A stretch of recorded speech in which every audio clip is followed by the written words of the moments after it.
नीलम हार का श्राप मुंबई के एक बड़े और अमीर परिवार ने अपनी पुरानी विरासत से एक कीमती नीलम हार हासिल किया।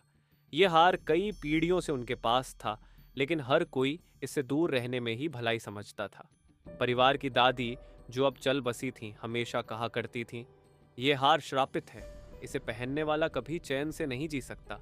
लेकिन वर्तमान पीढ़ी इन कहानियों को अंधविश्वास मानती थी। एक दिन परिवार की सबसे छोटी बहू आर्या ने हार को देखकर सोचा कि इसे पहनकर वह कितनी सुंदर लगेगी। उसने सबकी नजरें बचाकर हार पहन लिया। जैसे ही उसने हार पहना, उसे महसूस हुआ कि उसके चारों ओर का माहौल अचानक बदल गया है। कमरे की दीवारें स्याह हो गईं और उसे अपने पीछे कुछ परछाइयां चलती हुई महसूस हुईं। वह हड़बड़ाकर हार उतारने की कोशिश करने लगी, लेकिन हार उसके गले में कसने लगी। उसे सांस लेने में तकलीफ होने लगी, पर हार उसकी त्वचा से चिपक गया था, जैसे उसे उतारने की कोई गुंजाइश ही न हो। कुछ ही दिनों में आर्या ने अपने पति आदित्य को बताया कि उसे अजीब अजीब दृश्य दिखाई देने लगे। रात में उसे अक्सर एक औरत की चीखें सुनाई देती और वो औरत हमेशा उसके करीब आकर कहती, "ये हार मेरा है, इसे वापस करो।" आदित्य ने शुरुआत में इसे आर्या का वहम समझा, लेकिन जल्द ही परिवार के बाकी सदस्य भी अजीब घटनाओं का सामना करने लगे। घर के दरवाजे अपने आप खुलने बंद होने लगे, अंधेरे में अजीब आकृतियां दिखाई देने लगीं और पूरे घर में ठंडी हवाएं बहने लगीं। परिवार में अब हर कोई डर के साए में जीने लगा।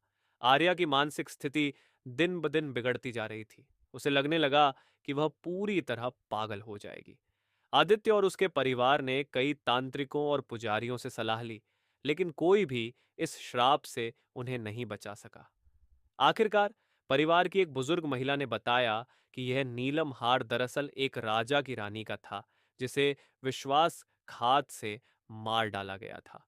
मरने से पहले रानी ने श्राप दिया था कि जो भी इस हार को पहनेगा, उसकी जिंदगी नर्क बन जाएगी।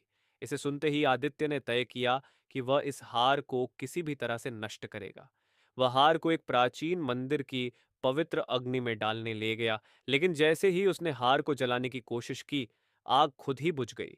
तभी उसे किसी ने पीछे से पुकारा, "यह श्राप केवल सच के सामने आने पर ही खत्म होगा।" आदित्य ने हार को वापस घर लाकर रानी की हत्या के रहस्य का पता लगाने का निर्णय लिया। जैसे ही सच्चाई का पर्दाफाश हुआ, श्राप टूट गया और हार आर्या के गले से खुद ब खुद उतर गया।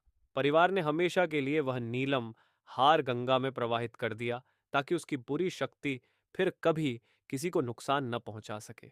लेकिन उस रात किसी को एक धीमी, दूर से आती हुई आवाज सुनाई दी, "ये हार मेरा था और हमेशा रहेगा।" और तभी से उस परिवार की संपत्ति धीरे धीरे खत्म होने लगी, जैसे श्राप ने कोई और रूप ले लिया हो। मुझे उम्मीद है कि आपको यह कहानी पसंद आई होगी। कृपया इसे लाइक करें, शेयर करें और सब्सक्राइब करें।